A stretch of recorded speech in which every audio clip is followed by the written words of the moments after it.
Ang kwento ay nagsisimula sa isang masayang pamilya na naghahatid ng kanilang anak sa paaralan.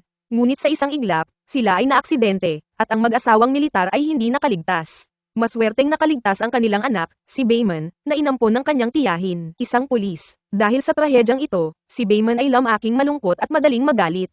Sa kanyang paglaki, siya ay madalas lumipat ng paaralan dahil sa mga bratty bully. Ngunit siya ay matalino at nagtapos ng kursong abogasya. Gayunpaman, dahil wala siyang high school diploma, ang kanyang law degree ay itinuring lamang na vocational, na nagdulot ng pagkabigo at galit sa kanya. Sa isang pagkakataon, nagalit si Bayman sa isang recruiter at nagwala, na nagdulot ng kanyang pag-alis sa trabaho. Habang siya ay nalulungkot at kumakain ng noodles sa gilid ng kalsada, nakilala niya si Mongo, isang direktor ng law firm na nag-alok sa kanya ng trabaho bilang militar na tagayusig. Bagamat una siyang tumanggi, napilitan siyang tanggapin ang alok dahil sa malaking perang involved at ang pangako ng mas mataas na kita. Sa kanyang pagpasok sa militar, natuklasan ni Bayman na ang aksidente ng kanyang mga magulang ay hindi aksidente kundi sinadya ng isang tao. Ito ang nagtulak sa kanya upang maghangad ng hustisya at magsimula ng isang misyon upang malaman ang katotohanan. Sa tulong ni Mongo, naging matagumpay siya sa kanyang trabaho at naging mataas na ranggo sa hukbo. Ngunit sa kanyang paglalakbay, nakilala niya si Woo In, isang babaeng pulis na may sariling misyon na maghiganti sa mga taong nagdulot ng kasawian sa kanyang buhay. Si Woo In ay may sariling kwento ng paghihiganti, at ang kanyang pakikipagtulungan kay Bayman ay nagdulot ng malalim na ugnayan sa pagitan nila.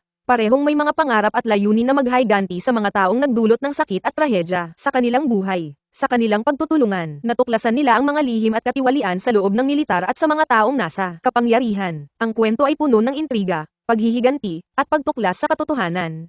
Parehong sina Bayman at Woo In ay nagtulungan upang malutas ang mga misteryo sa kanilang nakaraan at maghiganti sa mga taong nagdulot ng kasawian sa kanilang buhay. Sa kanilang paglalakbay, nakaharap nila ang mga hamon at pagsubok, ngunit patuloy silang nagsumikap upang makamit ang hustisya. Sa huli, natagpuan nila ang katotohanan at nagawa nilang maghiganti sa mga taong nagdulot ng sakit sa kanilang buhay. Ngunit sa kabila ng kanilang paghihiganti, natuklasan din nila na ang tunay na kapayapaan ay makakamit lamang sa pamamagitan ng pagpapatawad at pagtanggap sa nakaraan. Parehong sina Bayman at Woo In ay nagdesisyon na magsimula ng bagong buhay, na iniwan ang kanilang mga nakaraan at nagpatuloy bilang mga taong may integridad. Ang kwento ay nagtatapos sa isang mensahe ng pag-asa at bagong simula.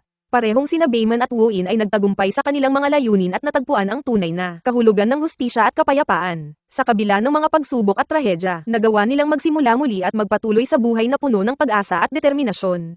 Ang kwento ay nagpapakita ng mga tema ng paghihiganti, pagtitiwala, at pagtuklas sa sarili, na nagtatapos sa isang mensahe ng pag-asa at bagong simula. Parehong sina Bayman at Woo In ay nagtagumpay sa kanilang mga layunin at natagpuan ang tunay na kahulugan ng hustisya at kapayapaan. Sa kabila ng mga pagsubok at trahedya, nagawa nilang magsimula muli at magpatuloy sa buhay na puno ng pag-asa at determinasyon. Salamat sa iyong atensyon, Palem, at makita kang muli.